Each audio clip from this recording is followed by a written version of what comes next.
درس ما و شما در مورد تفسیر کلمه لا اله الا الله محمد رسول الله است.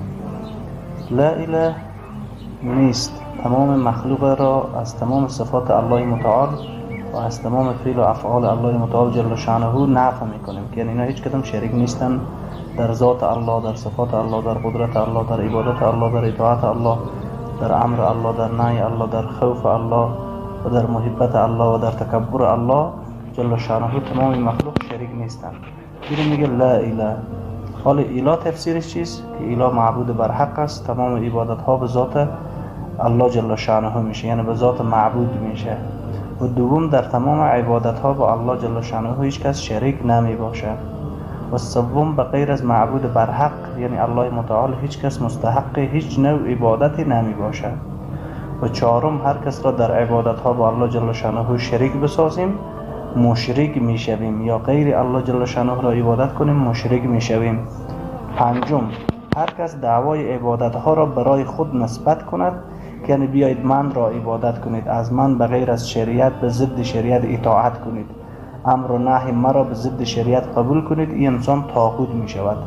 طاغوت از کلمه طغیان گرفته شده به معنای سرکش بیجا به ضد الله، به ضد رسول صلی الله علیه وسلم، به ضد قرآن.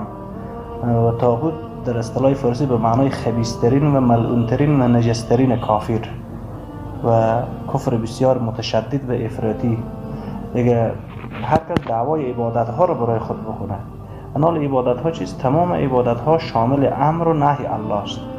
هر امر و نهی الله رو در جا و وقتش عملی کنیم، مطابق به شریعت انجام بدیم، یعنی امر انجام بدیم، نهی ترک بکنیم، عبادت است و انسان مؤمن کامل میشه. اگر امر و نهی الله جل شأنه رو در جا و در وقت که تعلق داره او رو ترک بکنیم فاسق میشیم. اگر کسی در امر و نهی الله جل شأنه شریک بسازیم مشرک میشویم. و اگر کسی امر و نهی الله جل شأنه را تغییر و تبدیل کنه یا انکار کنه یا حکم او را تبدیل کنه، از پیش خود امر و نهی بسازه به ضد امر الله جل شأنه تغییر و تبدیل کنه در امر و نهی الله، او انسان طاغوت می شود. طاغوت باز پس به معنای خبیث‌ترین و ملعون‌ترین و نجس‌ترین کافر. باز اینجا حکم طاغوت چیست؟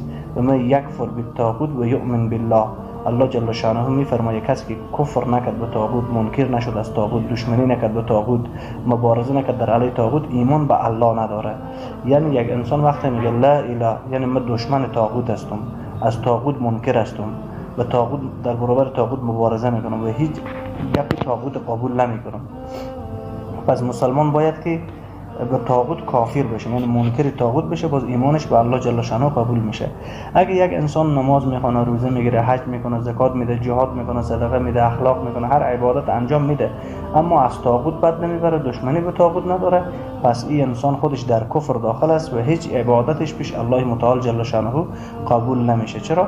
که الله متعال شرط الزامی گذاشته و این از جزء فرائض کلی عقیده اسلامی است که و من یکفر بالطاغوت و یؤمن بالله. کسی که منکر طاغوت نیست، کفر به طاغوت نمیکنه، انکار از طاغوت نمیکنه، دشمنی به طاغوت نمیکنه، او ایمان به الله نداره. پس حال مردم شما مقایسه کنین با کسی که الله جل شأنه میگه دشمنی کنین، یعنی کفار، اشداء علی الکفار رحماء بینهم. با کفار کسی که الله میگه دشمنی کنین، یعنی این امر الله با کفار چیست که دشمنی کردن است. اگه شما میگین دوستی میکنیم طاغوت میشین با این. مثال امر الله جل شأنه است که با کفار حربی، یعنی کفاری که تبلیغات میکنه و مال مصرف میکنه و با اسلحه و سلاح به ضد مسلمین میجنگه، اینا کفار حربی است، باید با اینا جهاد و قتال بکنیم. اگه کسی میگه که ما با اینا جهاد و قتال نمیکنیم، جان و مال اینا در امن و امان است و کسی دیگه هم در برابر از اینا مبارزه میکنه، او را ما اجازه نمیدیم، این خود از کافر بالله میشه و طاغوت میشه. چرا طاغوت میشه؟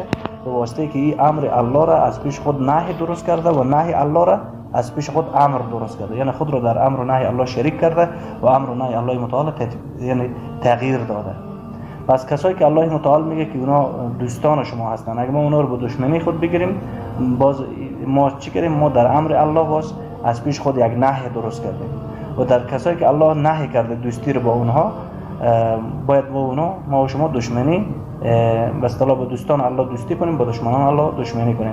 اگر با دشمنان الله دوستی کردیم، با دوستان الله دشمنی کردیم، باز ما و شما طاغوت میشیم، یعنی از اسلام ایمان بیرون میشیم، ولو که عالم باشه یا عوام باشه یا سیاستمدار باشه یا کم باشه یا زیاد باشه، این مطرح نیست.